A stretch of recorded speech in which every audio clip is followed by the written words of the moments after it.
ओम नमः सिद्धेभ्यः। ओम नमः सिद्धेभ्यः। ओम नमः सिद्धेभ्यः। मंगलम भगवान वीरो मंगलम गौतमोगणी मंगलम कुंद कुंदाद्यो जैन धर्मोस्तु मंगलम सर्वमंगल मांगल्यम सर्वकल्याणकारकं प्रधानं सर्वधर्माणां जैनं जयतु शासनं जैनं जयतु शासनं वन्दितु सर्वसिद्धे ध्रुवमचलमणोभवं गतिं पत्ते मोच्छामि समय पाहुणो मृण्मो सुधि केवली भणिनं नमः समय साराय स्वानुभूत्या चकासिते चित्स्वभावाय भावाय सर्वभावान्तरच्चिदे।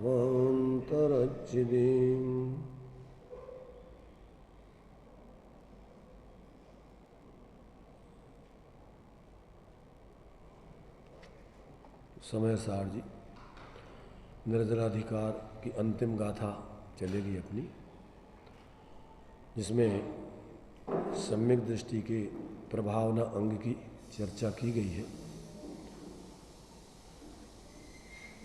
सम्यक दृष्टि के जीवन में प्रभावना अंग पाया जाता है, उसका क्या स्वरूप है। वैसे तो 8 अंग सम्यक दृष्टि के एक साथ पाए जाते हैं, परंतु एक एक अंगों की चर्चा अपन अलग अलग कर रहे हैं। तो अंतिम जो है यहाँ पर प्रभावना अंग है। प्रभावना अंग का क्या स्वरूप है, किस प्रकार से सम्यक दृष्टि के जीवन में वो प्रभावना पाई जाती है, उसका निश्चय व्यवहार क्या स्वरूप है, इन सब बातों को इसमें स्पष्टीकरण दिया है। देखिए, इसको पढ़ते हैं, फिर आचार्य अमृतचंद जयसेन स्वामी और भावार्थ जयचंद जी छाबड़ा, इन सब के माध्यम से उसका विस्तार से अपन विचार करते हैं। गाथा 236, 450 पेज। विचारह माडूरो मनोरह पहे शुभमयी जो चेदा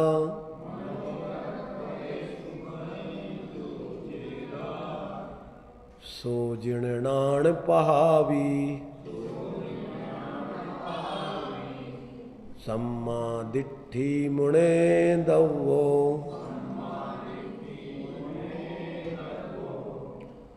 चिन्ह मूर्ति मन रथ पंथ में विद्या रथारूढ़ घूमता जिन राज ज्ञान प्रभाव कर सम्यक्त दृष्टि जानना। या चेतयिता, जो चेतने वाला जानने वाला ऐसा आत्मा, विद्यारथम आरूढ़ा, विद्या रूपी रथ पर आरूढ़ हुआ, चढ़ा हुआ। विद्या अर्थात ज्ञान रूपी रथ पर चढ़ करके मनोरथ पथेषु, मन रूपी रथ के पथ में अर्थात ज्ञान रूपी रथ के चलने के मार्ग में भ्रमति, भ्रमण करता है, सा वह है जिन ज्ञान प्रभावी, जिनेन्द्र भगवान के ज्ञान की प्रभावना करने वाला सम्यक दृष्टि ज्ञातव्या, जानना चाहिए। क्या बदलाया इस पर?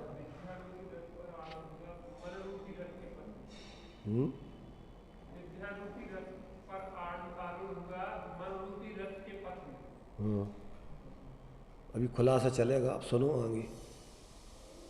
तो यहाँ पर जो आत्मा अर्थात सम्यक दृष्टि जीव सम्यक ज्ञान रूपी रथ पर आरूढ़ हो गया है और जो अपने मन के विकल्प होते रहते हैं निरंतर मोह से संकल्प विकल्प, उन अपने मन के विकल्पों के पथ में चलता हुआ और फिर क्या करता है वो कि वो अपने ज्ञान के माध्यम से उस मोह को हावी न होने देकर अपने ज्ञान स्वरूप आत्मा की और वस्तु स्वरूप की निरूपणा करते हुए अपने स्वरूप की साधना करते हुए विचरण करता है। ऐसा जीव ही प्रभावक है, भगवान जनेन्द्र के मार्ग का सच्चा उपदेशक है और स्वयं ही अपना आत्म कल्याण करने वाला है। इस प्रकार से सामान्य से गाथा का अर्थ है। आगे देखिए टीका भावार्थ वगैरह में पढ़ते हैं। क्योंकि सम्यक दृष्टि टंकोत्कीर्ण एक ज्ञायक भावमयता के कारण ज्ञान की समस्त शक्ति को प्रकट करने अर्थात विकसित करने अर्थात फैलाने के द्वारा प्रभाव उत्पन्न करता है, इसलिए प्रभावना करने वाला है। अतः उसे ज्ञान की प्रभावना के अप्रकर्ष से अर्थात अज्ञान भाव के माध्यम से मिथ्या ज्ञान पूर्वक और जो प्रवृत्ति की जाती है अज्ञानियों के द्वारा, उसके अप्रकर्ष से अर्थात मिथ्यात्पूर्वक प्रवृत्ति करने वाले जीवों के माध्यम से होने वाला जो बंध है वो बंध ज्ञानियों को नहीं होता, उसकी निर्जरा होती है। क्योंकि जो जीव अब सम्यक्त पूर्वक स्वरूप की आराधना करते हुए सम्यक दर्शन ज्ञान चारित्र रूप परिवर्तन करते हुए जी रहा है, तो जो ज्ञान के अप्रकर्ष से अप्रभावना से जो उसके विपरीत परिवर्तन होता था, कुमार्ग में परिवर्तन होता था, राग द्वेष मोह रूप परिवर्तन होता था, संयोग भोगों में एकत्र बुद्धि पूर्वक जीता था और उससे जो कर्मों का आश्रय बंद होता था, अब वो नहीं होता। ऐसा उसका अर्थ समझना। इसके लिए आचार्य अमृत चंदेव ने जो प्रभावना अंग का लक्षण दिया है पुरुषार्थ सिद्धि उपाय में, वो भी अपन को समझने लायक है। उसमें दिया उन्होंने आत्मा प्रभावनीयो रत्नत्रय तेजसा सततमेव दान तपो जिन पूजा विद्या अतिशयस्य जिन धर्मा। क्या अर्थ हुआ? आत्मा प्रभावनीयो रत्नत्रय तेजसा सततमेव, रत्नत्रय के तेज से अपनी आत्मा को निरंतर सावधान रख करके उसमें परिवर्तन करना वो निश्चय से प्रभावना अंग है। और अभी जब तक पूर्ण वीतराग दशा नहीं होती है तो सविकल्प दशा में दान तपो जिन पूजा विद्या अतिशयस्य जिन धर्मा, व्यवहार में साधक आदि जीवों को दान आदि दे करके क्या करता है फिर वो? ये भी भाव, कौन से भाव है कि सभी जीव जो उस मार्ग में चल रहे हैं उनका संयोग करके उनके मोक्ष मार्ग में सहकारी बनना, ये व्यवहार प्रभावना है। बाहर में पूजा आदि करते हुए, पूजा माने क्या? माने भगवान के स्वरूप का विचार आदि करके पंच परमेष्टि आदि का विचार करके और उनके गुणों में अनुराग रखना। पूजा कैसे कहते हैं? गुणानुरागासो पूजा। और बाहर में तो अपन को हाथ जोड़ना, नमस्कार करना, परिक्रमा लगाना, ये उपचार है। मूल में तो उनका जब स्वरूप तुम्हें समझ में आता है कि महापुरुष जीव हैं, महान आत्माएं हैं, तो क्या होता है? उनके प्रति अपन को बहुमान आता है। वंदे तद्गुण लब्धये, हमारे जीवन में अभी ऐसी ऊंचाई प्रकट हो तो उनके प्रति अपन को जो इस प्रकार का भावों में उनके ऊंचाई को पाने की भावना है, जो इस प्रकार से अपने विचार चलते हैं, वो व्यवहार प्रभावना है। ये सब उपचार है। फिर उसमें भी अगर लक्ष्य तुम्हारा काय का है, अपने को ऊंचा दिखाने का नहीं, दूसरों को नीचा दिखाने का नहीं, दंभ पोषण करने का नहीं, उसमें भी सब जीव भगवान जिनेंद्र के मार्ग में आके लगें। वास्तव में सच्चा मार्ग भगवान जिनेंद्र के द्वारा बताया हुआ ही है। ऐसी भावना से उनको भी अपने समान समझकर अपने मार्ग, इस मार्ग में, सच्चे मार्ग में लगाने के लिए बाहर में जो किया जाता है वो उपचार है। और उसमें अगर और कोई भाव है तो वो व्यवहार भी नहीं है। अपने को ऊंचा दिखाना है, अपने मान का सहाय का पोषण करना है, भीड़ इकट्ठी करके जैसे नेता लोग अपनी शक्ति प्रदर्शन करते हैं, ऐसी शक्ति का प्रदर्शन दिखाना, तो वो कोई व्यवहार धर्म भी नहीं है, वो तो उसमें पाप ही का बंध होता है।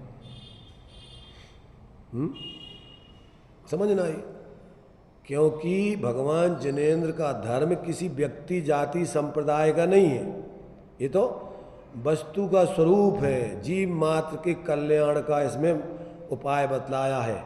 इसलिए कोई किसी व्यक्ति संप्रदाय जाति का धर्म नहीं है।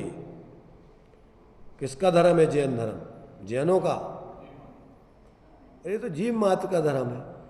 तो सबको ये महसूस हो तो दान, तप, जिन पूजा और विद्या आदि से माने ज्ञान का उपदेश आदि दे करके सत्य बात को सबके सामने रख करके, और लोगों को आचार्य समंत्र भद्रदेव ने वही दिया है, अज्ञान तिमिर व्याप्ति मपाकृत्य यथा यथम जिन शासन महात्म्य प्रकाशा स्यात् प्रभावना।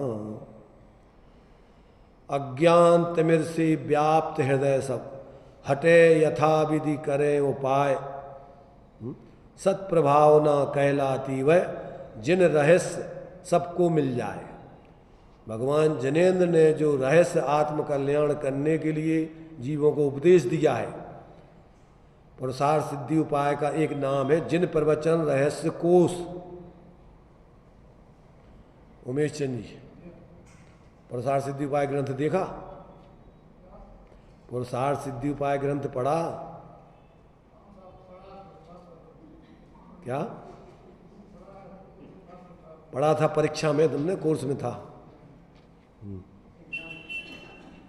पुरुषार्थ सिद्धि उपाय आचार्य अमृत चंद्र देव का गृहस्थों के लिए सर्वोत्कृष्ट आध्यात्म परक ग्रंथ है। तो उसमें उन्होंने उस पुरुषार्थ सिद्धि उपाय का नाम रखा, दूसरा नाम जिन प्रवचन रहस्य कोश। उसमें जिनेंद्र भगवान के उपदेश का रहस्य मर्म समझाया गया है। तो उसका नाम जो है वो पुरुषार्थ सिद्धि उपाय। पुरुष नाम आत्मा की, सिद्धि नाम कल्याण का, उपाय नाम साधन जिसमें बताया गया हो, उसका नाम है पुरुषार्थ सिद्धि प्राप्ति का। अर्थ माने आत्मित का प्रयोजन, प्राप्ति का उपाय जिसमें बताया गया है, उसका नाम है पुरुष अर्थ सिद्धि उपाय। 4 अक्षरों से, 4 शब्दों से मिलकर बना है।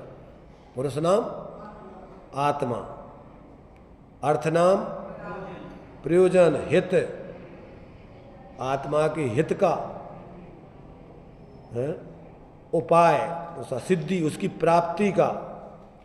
सिद्धि माने उसकी प्राप्ति का, उपाय माने साधन, कारण, हेतु। अब व्यवहार मोक्ष मग सुनिए हेतु नियत का, तो उसका हेतु कहो, कारण कहो, उपाय कहो, साधन कहो। तो जिसमें बताया गया है वो, तो उसमें ही अपन को प्रभावनांग का लक्षण दिया है कि प्रभावना का सामान्य अर्थ होता है प्रकृष्ट भाव, उत्कृष्ट भाव, प्रभाव। जो भाव प्रकर्षता को, ऊंचाई को प्राप्त हुए हो, ऐसे भाव को प्रकर्ष क्या कहलाते हैं? प्रभाव, प्रभाव कहलाते, प्रभाव ना। ऐसे भाव, ऐसी आत्मा का भावों का वर्णन वो प्रभावना है। तो सर्वोत्कृष्ट भाव कौन से होते हैं? परद्रव्यंते भिन्न आप में रुचि सम्यक्त भला, आप रूप को जान पनो सु सम्यक ज्ञान कला, और आप रूप में लीन रहे फिर सम्यक चाले सोई। ये कौन सा मार्ग है? ये मोक्ष मार्ग है, निश्चय मोक्ष मार्ग है। अब व्यवहार मोक्ष मग सुनिए हेतु नियत का हुई। जो कुछ भी फिर बाद में तुम्हारे लिए विस्तार से भेद प्रभेद करके कथन किया जाता है, वो उसी निश्चय मोक्ष मार्ग की सिद्धि करावे उसके लिए हो, तो वो व्यवहार मोक्ष मार्ग। तो यहाँ पर कि जो अंदर में अपनी आत्मा की श्रद्धा ज्ञान लीनता रूप ऐसे जो भावों की ऊंचाई प्रकट की जाती है, उसका नाम है निश्चय प्रभावना। कौन सी प्रभावना है? आत्महित के कारण रूप शुद्ध भावों की प्रकटता। और जब तक पूर्ण वितराग दशा नहीं हुई तो साथ में बाहर में अन्य जीव भी इस मार्ग को समझें, अथवा जो इस मार्ग पे चल रहे हैं उनके प्रति विशेष बहुमान, उनका सत्कार, उसके बारे में विचार, अपने हित का विचार, ये सब व्यवहार में स्वभाव रूप प्रभावना है। अनुभव प्रकाश में तीन प्रकार का शुभ उपयोग बतलाया। उमेश चंद जी को आज सुनाई नहीं दे रहा लगता है, मौसम गड़बड़ लग रहा है? क्या बताया हमने अभी बोलो मत कोई, क्या बताया? शुद्धोपयोग। क्या? कौन सा? तीन प्रकार का उपयोग नहीं बताया। अरे सुपयोग तीन प्रकार का, उपयोग भी तीन प्रकार का, परंतु यहाँ हमने वो उपयोग तीन प्रकार में से एक जो शुद्ध अशुभ और शुभ है, शुद्ध और शुभ और अशुभ है, उनमें से सुपयोग के तीन प्रकार बतला रहे अनुभव प्रकाश में दिए हुए हैं। एक तो गुण गुणी के भेद आदि का विचार, क्या कहा? एक तो वस्तु स्वरूप का विचार करना, निर्णय करना, ये मानसिक शुभ उपयोग है। कौन सा उपयोग है? क्योंकि तीन से ही आश्रय होता ना, तीन से ही बंद होता है, मन वचन काय। ये आश्रय के लक्षण तत्वासूत्र में दिए, काय वांग मनः कर्म योगा सा आश्रवा शुभा पुण्यस अशुभा वापस। तो मन वचन काय से शुभ और अशुभ दो प्रकार का आश्रय होता है। तो अब अभी हमने तीन प्रकार के शुभ उपयोग की चर्चा कर रहे हैं। तो मन से जो वस्तु स्वरूप का विचार आदि किया जाता है ओनली मन से, वो क्या कहलाता है? वो कहलाता है सर्वोत्कृष्ट सोपयोग। और वचन से जो इस प्रकार से बोला जाता है वस्तु स्वरूप आदि के बारे में, और भगवान की स्तुति आदि पढ़ी जाती है, वो सब कौन सा उपयोग है? वो वचनात्मक सोपयोग है। आ रहा समझ में? और जो शरीर से अपन शुभ कार्य करते हैं भगवान की, क्या अष्टांग नमस्कार, परिक्रमा आदि करना, जो भी शरीर से उन शुभ कार्यों की प्रवृत्ति की जाती है, 28 मूलन आदि का पालन, जीवों की रक्षा आदि की सावधानी, ये कौन सा उपयोग है? काय से सो उपयोग। पानी छान रहा हो घर पर, ये क्या तुम्हारी पूजा चल रही है, भगवान के उपदेश का, आज्ञा का पालन हो रहा है। चार हाथ जमीन देख करके आप चल रहे हो, सामान को उठा सावधानी रख करके उठा रख रहे हो, ये आपका स्वाध्याय पूजा चल रही है। और असावधानी से जल्दबाजी में कर रहे हो, न सावधानी रख रहे कि कोई जीव आ रहा हो, कि मर रहा हो, कि रह रहा हो, कि का, और अपनी आत्मा में भी आकुलता, जल्दी जल्दी जल्दी पढ़ो, जल्दी पढ़ो, दुकान पे हमारे ग्राहक बैठे, जल्दी करो। कौन सा उपयोग है? असो उपयोग भी तीन ही प्रकार का होते हैं। मन में मोह की चीज़ें एकत्व मत पूर्वक विचार करना, ये मेरा घर, ये मेरा मकान, ये मेरी फलानी चीज़, ये ढेकानी चीज़, रात दिन इसी में लगे, तो ये पाप का भाव है, मोह का भाव है, मिथ्यात्व का आश्रय बंद हो रहा है। एकत्व बुद्धि पूर्वक उनको अपना मानकर जानकर विचार कर रहे, तो क्या चल रहा है, ये मिथ्यात्व का आश्रय बंद चल रहा है। बोल रहे कि जो भैया जो हमारा मकान, जो मकान एक और ले वाले हैं, एक मकान और जो हमारा पहले हैं तो बेच दो हमने। कौन सा चल रहा, जो वचन से अशुभ उपयोग चल रहा है। और शरीर से भी वही प्रवृत्ति रात दिन वही मेरा सार समाल में लग रहा है, पाप के कार्यों में, सारी चीज़ों में वही मोह के कार्यों में रात दिन अपनी क्रिया लगे हुए हो। तिजोरी संभालत रहे, रुपया गिनत रेत, बैंक बैलेंस देखत रेत। कौन सा भाव है, पाप भाव, अशुभ भाव। अब अपन को 24 घंटे देखो हम क्या कर रहे हैं, बिना तत्व ज्ञान के तो सब पाप ही भाव है। वैसे इतने भी आ रहे तो धम्मम भोग निमित्तम, व्यवहार धर्म मिथ्या दृष्टि का काय के लाने हो, तो निदान पूर्वक हमें बढ़िया अनुकूलताएं भोग संयोग मिले, ई के लाने। कौन सा भाव है, ये भी अशुभ ही भाव है। निदान पूर्वक को आगे परंपरा से पुण्य के उदय में क्या करोगे, भोग पुण्य फल। जब पुण्य यही इच्छा से तुमने करो है और मिल जाएगा तो खूब आसक्त होगे भोगोगे, और कहाँ जाओगे फिर, भोग पुण्य फल हो एक इंद्री क्या इसमें लाली, कोतवाली दिन चार, फिर वही खुरपा जाली, एक इंद्रिय पहुंच जाओ खुरपा जाली। खुरपा जाली जानत कि नहीं, खुरपा जाली तुम नहीं जानत है। एक बार हमने एक गीत सुनाया था, राम ने मोए घटियई खा लो दो, जन्म जुग मऊई बीनत गौ, कांदी खो दे भैंस को डारे, दूध और खो दो, जन्म जुग मऊई बीनत गौ, राम ने मोए घटियई खा लो दो। क्या अर्थ हुआ, कांदी खो दे भैंस को डारे। जब खुरपा होता है कि ऐसा बेट लगा के और वो ऐसा तिरछो उसको खोद के घास निकाली जाती। जब कम घास होती है तो उस खुरपा से निकाल के बोरा भर के ले आते हैं जानवरों के लाने को। तो फिर खुरपा और जाली, फिर वही भरवे के लाने जाली ले आओ, खुरपा से वो जो कानी मानी भरती, फिर वो एक इंद्री पर्याय पहुंच जाओ।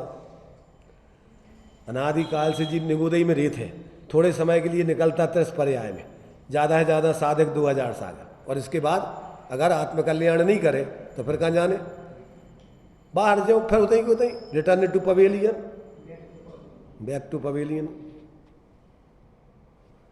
इसलिए भाई सोचो कि अभी हमारे जीवन में कौन से भाव चलते रहते हैं, प्रभावना है कि दुर्भावना है, अप्रभावना है, अनुत्कृष्ट भाव है कि उत्कृष्ट भाव है। उत्कृष्ट भाव तो अपने स्वरूप की आराधना पूर्वक अन्य जीवों को स्वरूप आराधना में लगाने के लिए संयोग करना, ये व्यवहार से प्रभावना है, सो उपयोग है। और मेरा पेट हाउ और मैं न दूंगा काऊ,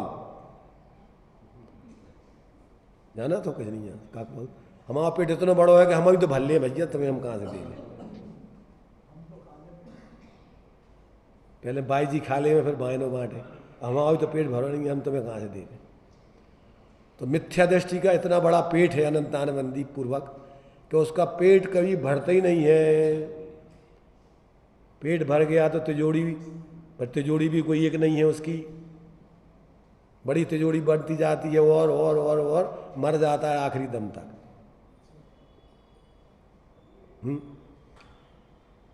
आ रही समझ में, कुछ नहीं आती समझ में। सम्यक दृष्टि के निश्चय व्यवहार प्रभावना होती है, और मिथ्या दृष्टि की कोनो प्रभावना नहीं होती। अब प्रभावना होती, दुर्भावना होती, रात दिन अपने स्वार्थ का ही सोचता रहता है। वो कभी परोपकार दिखता है तो मैं करती हूँ, पर उसमें भी उसका लौकिक प्रयोजन रहता। सब धर्म के क्षेत्र में आएगा तो टोडरमल जी कहते थे अभी पाप कसायों का पोषण करेगा। तीव्र कसाई जीव, मिथ्या दृष्टि जीव धर्म के क्षेत्र में आएगा तो भी क्या करेगा, कसायों के पोषण के काम करेगा। पद, पैसा, प्रतिष्ठा, प्रशंसा, प्रसिद्धि, प्रदर्शन, इतने भी उसकी वही अभिप्राय रहेगा। इतने भी वो निस्वार्थ भाव से स्वपरहित की दृष्टि से नहीं आएगा। अंदर में देखना अपने गरेबान में, प्रत्येक व्यक्ति को स्वाध्याय जिनवाणी अपने अपने स्वयं को समझने के लिए होता है, एक दूसरे को नहीं देखना। न तो टोडामल जी कहते हैं हमने जो दोष बताए तो अपने में हो सो निकालना, और दूसरों में ऐसे दोष देख देख करके कसाई मत होते रहना, अन्यथा तुम्हारा बहुत अकल्याण होगा। पर को लक्ष्य करके स्वाध्याय करना, वो स्वाध्याय नहीं है, पराध्याय है वो तो। स्वाध्याय कैसे कहते हैं? स्वयं का अध्ययन करना।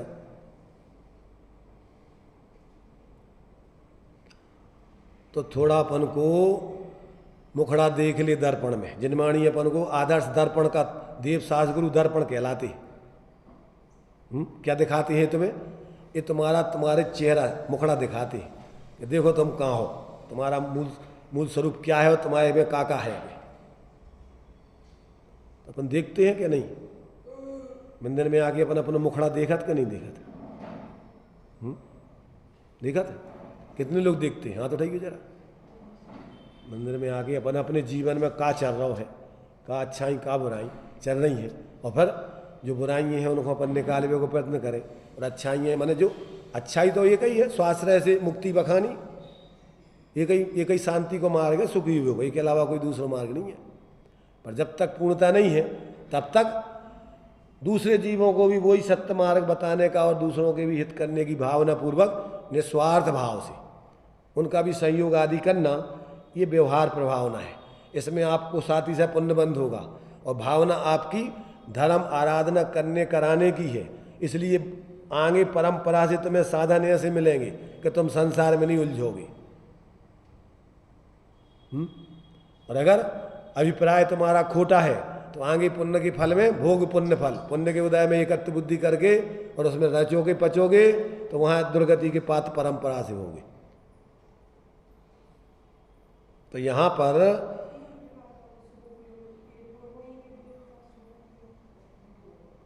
अरे सीधो लगा लो, मन से जो भी धर्म के संबंध में सोचते हो वे सब तुम्हारा मानसिक स्वोपयोग है। वचन से जो कुछ भी स्वपरहित की बातें बोलते हो वे सब वचन से स्वोपयोग है, और शरीर से स्वपरहित के मार्ग में जो भी करते हो वे सब काय से स्वोपयोग है, शुभ कार्य। और अंदर में जब जो अपना मूल धर्म है वो तो निर्विकल्प है। उसमें तो अपन को मन वचन काय का त्याग है, काय वांग मना, इससे तो कर्माश्रय होता है। और धर्म त्रिगुप्ति, मन वचन काय से निर्वृत्ति और स्वरूप प्रवृत्ति, माँ चिट्ठय माँ जम्पय माँ चिंताय। और क्या होता है? किम भी जीर्ण होई थिरो और अप्पा अप्पमी रहो इनमें भवे जान, ये धर्म है। कौन सा समय भेद है? देखो भाई, वचन और काय में तो मन जरूरी है, बिना मन के वचन काय तो तुम्हारा चलेगा ही नहीं। मन अकेला भी चिंतन कर सकता है बिना वचनों के, पर वचनों में ऐसा भी हो सकता कि वचन से कछु और, मन से कछु और शरीर से कछु और। अपन बोलत भी है, मन से हो सो वचन उचरिए, वचन हो सो तन सो करिए, करिए सरलती योग, देख निर्मल आरसी, मुख करे जैसा लखे तैसा, कपट प्रीत अंगार से। नहीं लहे अधिक लक्ष्मी छलकर कर्म बंद विशेषता, भय त्याग दूध पीवे बिलाव दूध पीवे आपदा नहीं देखता। बढ़िया पी रहा है कि कोई नहीं देख रहा हूं मैं, लट पड़ने आगे पाप को बंद होने से दुर्गति में डंडे खाओगे। तुम सोच रहे कि हमें कोई नहीं देख रहा हूं, मायाचारी करके हम कमा रहे धमा रहे तो कोई को पता नहीं है, प्रकृति को सब पता है कि नहीं है। तो ये जो है भाई देखो भावों का खेल है। बंध मोक्ष परिणामन ही से ऐसा कहत श्री जिनवाणी, ताते परिणामन की समाल में गाफिल मत हो प्राणी। और कछु में धर्म नहीं है, धर्म काय में है? तुम्हारे परिणाम कहाँ जा रहे हैं, अंदर के परिणामों में क्या चल रहा है।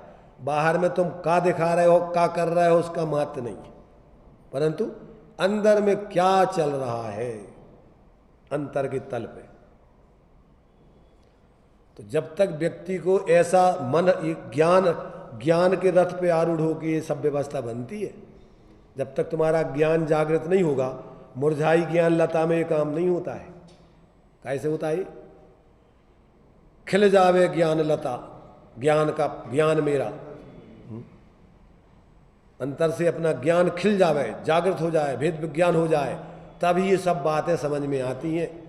अन्यथा तो समझ में नहीं आती, पल्ले नहीं पड़ती कि क्या कह रहे तुम। तो देखो भाई, ये प्रभावना में ज्ञानी सम्यक दृष्टियों की ज्ञान रूपी मन क्या है, वो विद्या रूपी रथ पर आरूढ़ होकर के मन रूपी रथ के पथ में भ्रमण करता हुआ ज्ञानी जीव जिनेंद्र भगवान के ज्ञान की प्रभावना करने वाला सम्यक दृष्टि जानना चाहिए। तो प्रभावना का अर्थ है प्रकट करना, उद्योत करना इत्यादि। इसलिए जो अपने ज्ञान को निरंतर अभ्यास के द्वारा प्रकट करता है, बढ़ाता है, उसके प्रभावना अंग होता है, उसे अप्रभावनाकृत कर्म बंध नहीं होता है। ज्ञानाभ्यास करे मन माही, ताके मोह महातम नाही। निरंतर ज्ञान पूर्वक जीवन जीना ये तुम्हारी आत्माराधना है, और मोह पूर्वक जीवन जीना ये आत्मा की विराधना है। किंतु कर्म रस देकर खिर जाता है, इसलिए उसकी निर्जराई होती है। इस गाथा में निश्चय प्रभावना का स्वरूप कहा है। जैसे जिन बिंब को रथारूढ़ करके नगर वन इत्यादि में फिराकर व्यवहार प्रभावना की जाती है। क्या करते हैं अपन व्यवहार में? भगवान को रथारूढ़ करके और फिर नगर में भ्रमण कराते हुए घूमते हैं। लोग पूछते भैया ये कौन का रथ चल रहा, कौन बैठा है इसमें? तो बताएंगे भैया जिनेंद्र भगवान। ये कौन है जिनेंद्र भगवान? कि जिन्होंने मोह राग द्वेष को जीत के और पूर्ण निर्दोष दशा प्राप्त कर ली है। ऐसे जो आत्मा है वे जिनेंद्र भगवान है। इसमें कोई जाति पाति के नहीं है। ये जो भी जीव ऐसा कर लेता है वो जिनेंद्र भगवान बन जाता है। तो लोगों को लगेगा कि हम भी ऐसे बन सकते, क्या तुम भी बन सकते हो? तो लोग अरे भैया ऐसा जीवन तो हम भी चलो जीना चाहते, फिर तभी तुम्हारे साथ में हो जाएंगे कि भैया हम भी समझेंगे इस बात को कि कैसे भगवान बने ये। तो जैसे व्यवहार में क्या होता है, जिन बिंब को रथारूढ़ करके नगर वन इत्यादि में फिराकर व्यवहार प्रभावना की जाती है, इसी प्रकार जो विद्या रूपी यानी ज्ञान रूपी रथ में आत्मा को विराजमान करके मन रूपी, माने ये भी अपना मन, भाव मन तो ज्ञान ही आए। भाव मन क्या है? ज्ञान है वो भी। तो ज्ञान रूपी मार्ग में माने अपन ज्ञान पूर्वक फिर जीना, ज्ञान रूपी मार्ग में क्या है, मन रूपी मार्ग में भ्रमण करता है, वह ज्ञान की प्रभावना युक्त सम्यक दृष्टि जानना चाहिए। जागृत ज्ञान पूर्वक जीने वाला सम्यक दृष्टि जानना चाहिए, वह निश्चय प्रभावना करने वाला है। इस प्रकार ऊपर की गाथाओं में यह कहा है कि सम्यक दृष्टि ज्ञानी को निसंकित आदि 8 गुण निर्जरा के कारण हैं। इसी प्रकार सम्यक्त के अन्य गुण भी निर्जरा के कारण जानना चाहिए।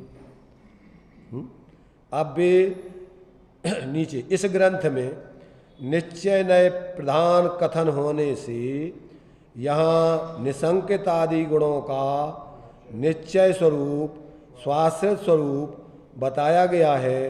उसका अभी तक अपन ने जो 8 अंग पढ़े हैं उसका सारांश इस प्रकार जानना चाहिए।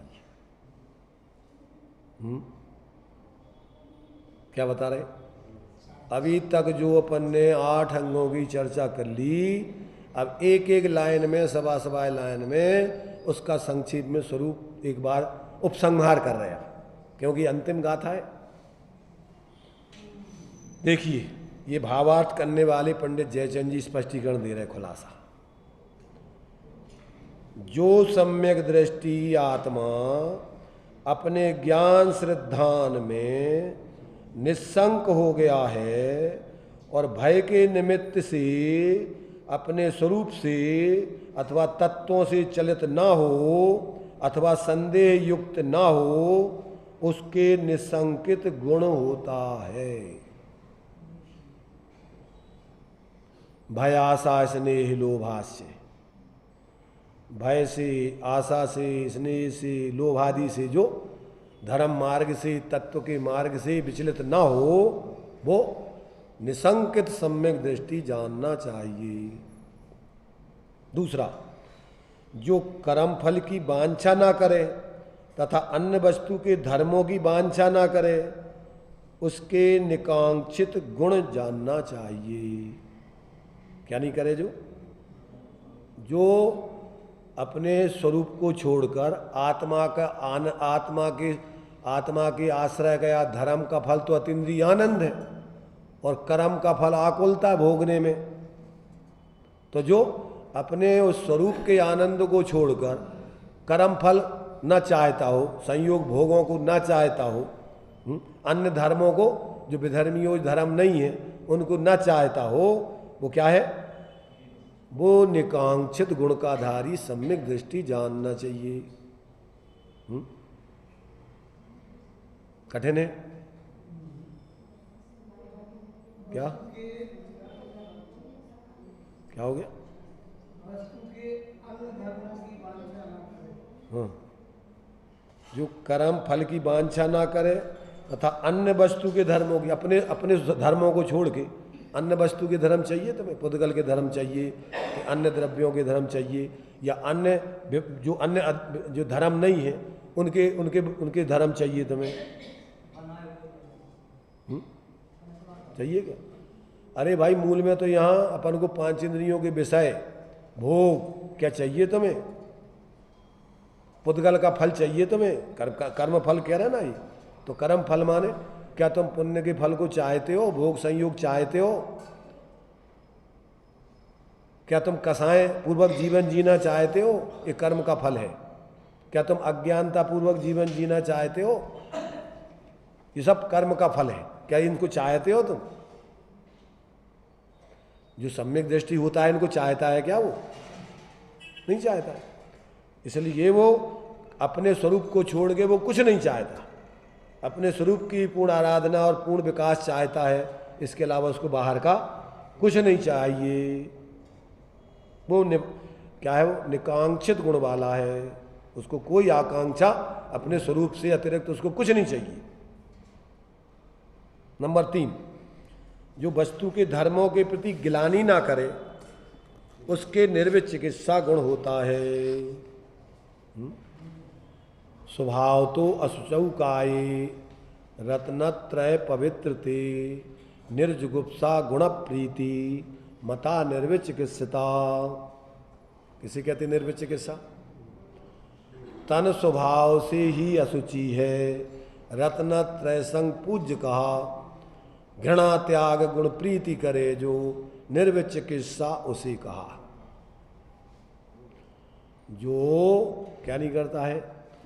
जो बाहर में जो मलमूत्र आदि है, जो बाहर में अपन व्यवहार से जिनको गंदी चीज़ें बोलते हैं, उनको देख के घृणा नहीं करे। क्यों नहीं करे घृणा? और दूसरे पाप के उदय वाले जीवों को भी उनके प्रति घृणा नहीं करे।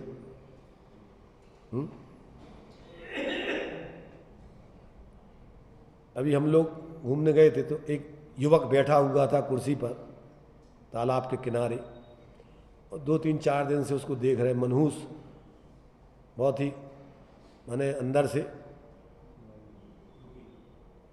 कैसा उदासीन टाइप का, जैसे उसको संसार से बिल्कुल विरक्ति हो रही हो,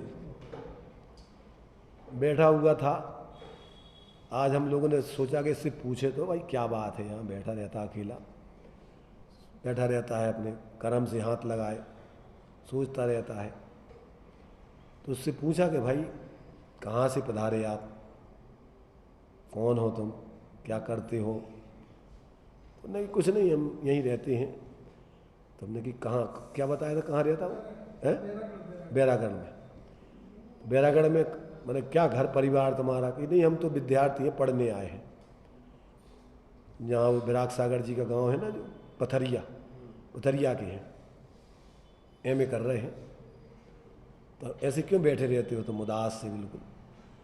कहने लगे हमारा फाइनल होने वाला है, चिंता में है कि अब क्या करेंगे हम, सर्विस वर्विस तो मिलना बहुत मुश्किल है। कौन सी कास्ट के हो? कहने लगे शेड्यूल कास्ट। हमने शेड्यूल कास्ट में भी कौन सी कास्ट की? कहने लगे वो धानक होते ना, धानक बसूर है। हमने कोई बात नहीं, बसूर हो।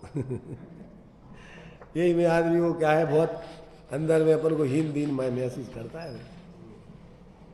हमने कि भाई देखो, कोई ऐसे कोई गलत विचार तो नहीं हो रहे तुम्हें? तो तालाब के पास बैठे रहते हो। एक हमारे मित्र थे, उनको ऐसे भाव होने लगे थे कि असार दिख रहा संसार तो बेकार है, जिंदगी खराब कर लो। तो हमने कहा कोई ऐसे भाव तो पैदा नहीं होते कि नहीं ऐसे कुछ नहीं है।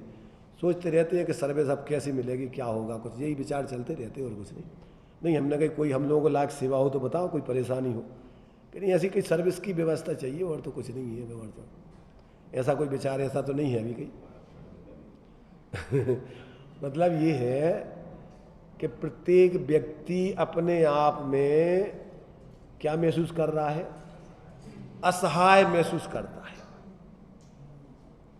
परेशानी महसूस करता है, भयभीत है, क्या होगा आगे, अपना आगे की चिंता सताती रहती है। वो कहा था ना, राही दुख की चिंता क्यों सताती है? मनवा राही, मन में ही तो सोचता रहता ना, मनवा राही दुख की चिंता क्यों सताती रहती, दुख तो अपना साथी है। अरे ये संसार में तो रहे, पैदा हुए हो तो बिना पाप के उदय के कोई रहेगा यहाँ के? बड़े बड़े तीर्थंकर वे भी, उनके भी पाप के उदय आते हैं। तो ये तो दोनों इस जीवन के तट हैं। कौन है?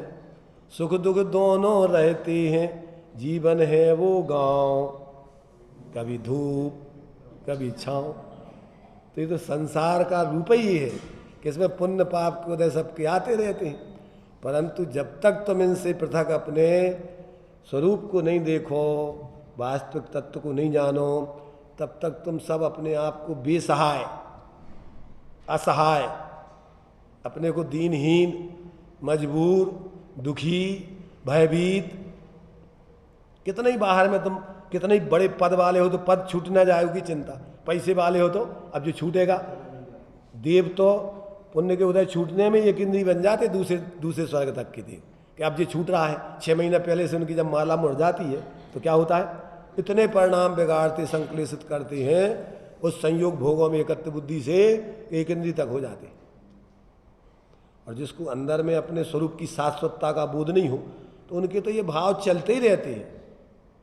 चाहे वो किले के अंदर रह रहा हो बढ़िया, बाहर से सब सुरक्षा गार्ड लगी हो, परंतु अंदर तो सुरक्षा गार्ड ही से लगाएंगे, काहे के लाने, कोई हमें मान न डाले। परंतु अरे भाई कोई क्या मारेगा, तुम खुद अपने भावों से रात दिन क्या कर रहे हो, दिन अपना जो भाव मरण और भाव जन्म सदियों से करते आए हो, कौन मारे तुम्हें? अपने स्वरूप को नहीं समझोगे तो निरंतर मिथ्यात्व के कारण से तुम अपने स्वरूप का घात कर रहे। इसलिए भाई जब तक ये अपन को भगवान जनेन्द्र के द्वारा बताया हुआ वस्तु का स्वरूप निर्णय नहीं होगा, निर्णय नहीं करोगे, स्वरूप का अनुभव नहीं करोगे, तब तक तुम्हें कोई नहीं बचा सकता है। जब तक तुम्हारे कोई सहयोगी नहीं बन सकता है, असहाय रहोगे, दीनहीन ही रहोगे, परेशान ही रहोगे। कितने ही बाहर में पैसों का ढेर लगा लो, संपत्ति इकट्ठी कर लो, अपने को भुलाए रहो। रात दिन व्यक्ति क्या करता है बताओ? जो कामों में लगा रहता है वो अपने को भुलाने की व्यवस्था है, भूले रहो जी। मैं जैसे बच्चे जब कोई चीज़ को भिनक जाते हैं ना तो अपन उनके उपयोग को क्या करते हैं, भटकाते, कहीं दूसरी जगह लगाते। देखो देखो देखो बेटा बच्चू, देखो देखो बेटा, वो तनक देर बाद नहीं हमें तो चाहिए। ऐसे जब तुम एकांत में रहोगे फिर याद आएगी अब क्या होगा। तब तक तुम उपयोग के इधर उधर भटकाते रहोगे अपने को भूल करके। आ रही समझ में? तो सम्यक दृष्टि को क्या होता है कि जो वस्तु के धर्मों के प्रति गिलानी, उसको किसी के प्रति काय की गिलानी है? वस्तु स्वरूप समझ लिया, सब अपने अपने में रहते हैं, जड़ चेतन की परिणति अपने अपने में होती है, अब ना अनुकूल है ना प्रतिकूल है, ना अच्छी है ना बुरी है, काय को गिलानी करना? भगवान सर्वज्ञ के ज्ञान में क्या क्या नहीं आता, उनको काय काय के प्रति क्या क्या होता है, किस में राग, किस में द्वेष, किस में मोह है। और अपन को एक क्षण अपन बिना राग द्वेष मोह के रहते ही नहीं है। कितने क्षण अपन ज्ञान रूप अनुभव करते हैं अपने को, बताओ। अगर एक क्षण को भी ज्ञान रूप अनुभव कर लोगे तो मिथ्यात्व का नाश हो जाएगा।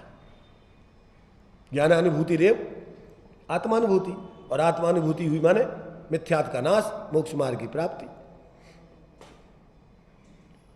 इतना रस आता नहीं सुनने में जितना अपन को दुकान चलाने में, भोजन करने में, बनाने में, बाहर के पद आदि में जाकर के सम्मान कराने में जितना उत्साह होता है, उतना इसके सुनने में नहीं आता उत्साह इतना। क्यों? धर्म की चर्चा है जाता, अपना तो इसमें क्या है? अपना तो अपन को चलती है, जब अपना तो वो है जिसमें अपन को काम लगना है। अभी ये तो सब धर्म की चर्चा है। समय सार की कुंद कुंदाचार्य देव की समय सार की चर्चा चल रही है। क्या भाई? अजित कुमार जी, काय की चर्चा चल रही है? समय सार की।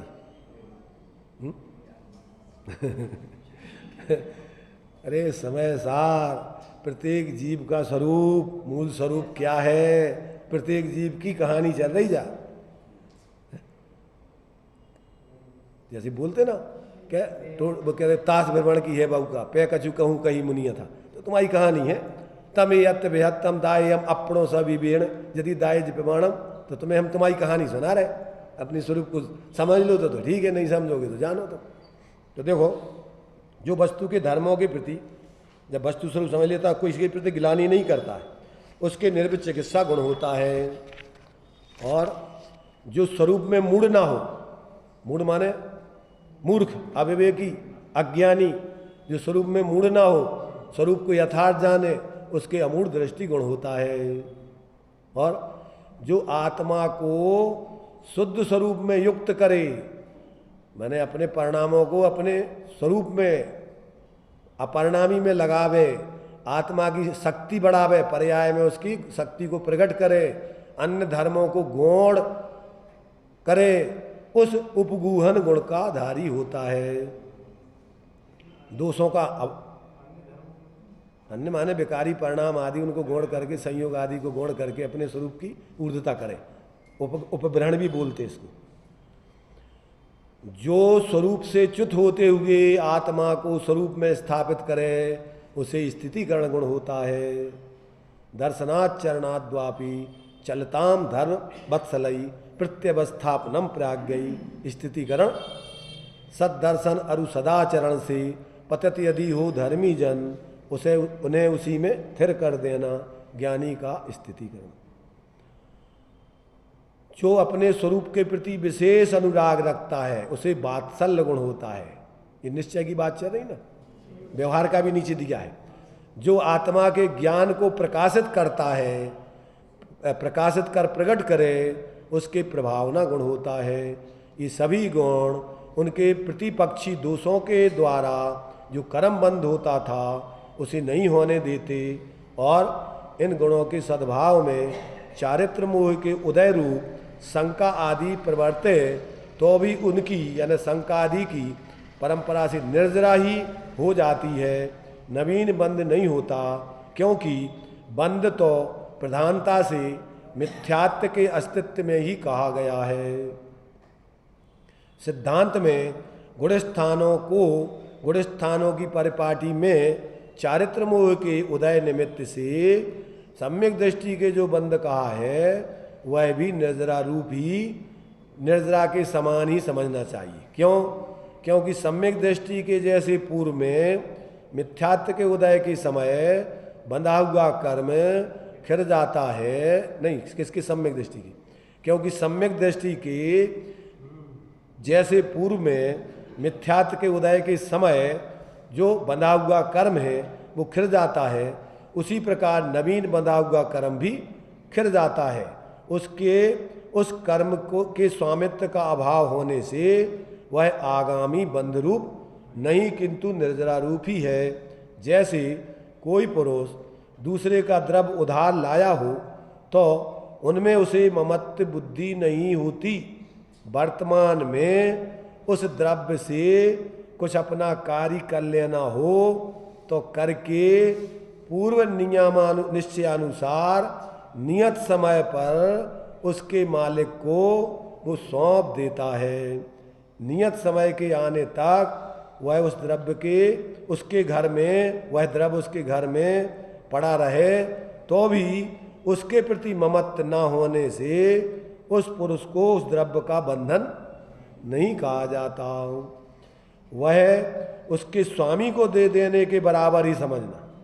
दूसरे का माल रखा है तो अभी निचली भूमिका में चारित्र मोह के उदय से जो पुण्य आदि का कर्मों का आश्रय बंध अभी पूर्व का है और वर्तमान में थोड़ा बहुत होता है, तो क्या सोचता है कि आगे अपनी सामर्थ्य बढ़ा के ये दूसरे का वापस करके अलग कर देंगे, अपनी स्वाधीन जीवन जिएंगे। तो उसको कहते हैं वो उसको दे देने के बराबर ही।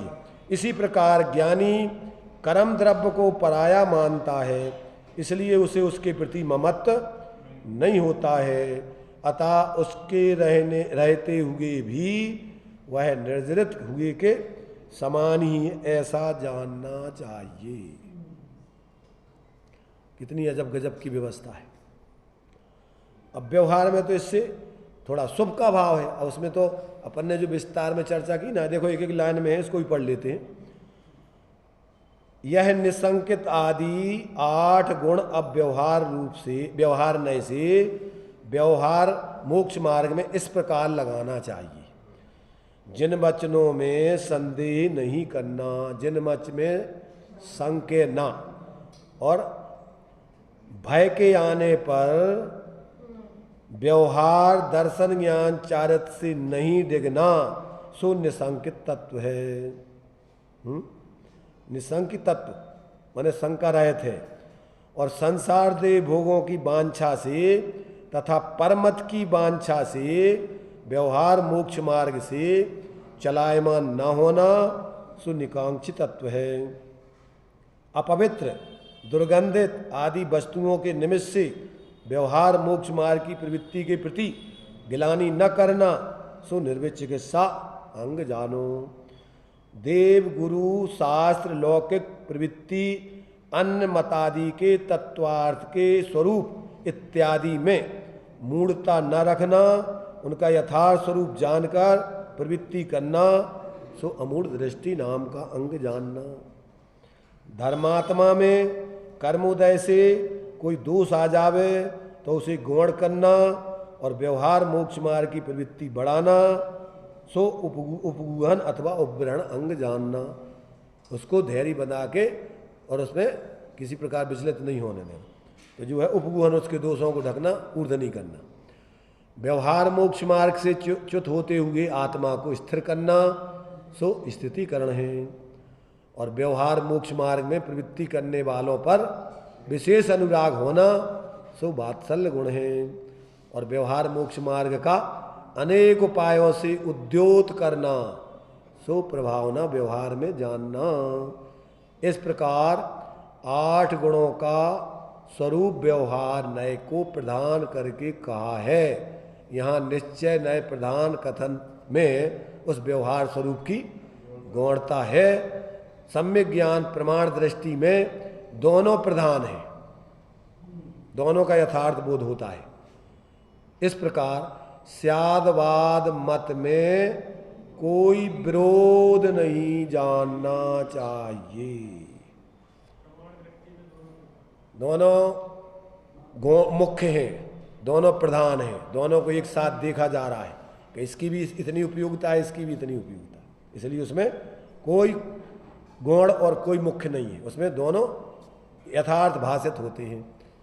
तो इस प्रकार से ये निश्चय व्यवहार साधक के जीवन में पाया ही जाता है और उसका जीवन व्यवहारिक दृष्टि से और पारमार्थिक दृष्टि से सम्यक होने के कारण अंदर से अतीन्द्रिय आनंद भोगता है और बाहर में भी यथायोग व्यवहार के जीवन में भी वो बहुत ही विवेक पूर्वक सहज आनंद संतोष वृत्ति से जीता है, इसलिए उसको कोई टेंशन नहीं होता है।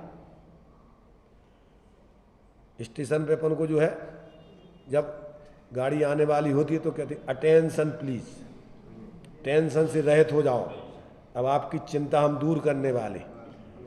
ऐसे ही ये तत्व ज्ञान जिसको हो जाता है जीवन में जीता है वो अटेंशन, टेंशन रहित जीवन जीता है आनंद से। तो इस प्रकार से ये अपने लिए इस अंतिम 136 नंबर, कौन सी 236 कितनी 236 नंबर की गाथा और इसकी टीका आचार्य अमृतचंद की और जयचंद जी छाबड़ा का भावार्थ, इसके बारे में अपन ने थोड़ी विस्तार से चर्चा कर ली। चलिए।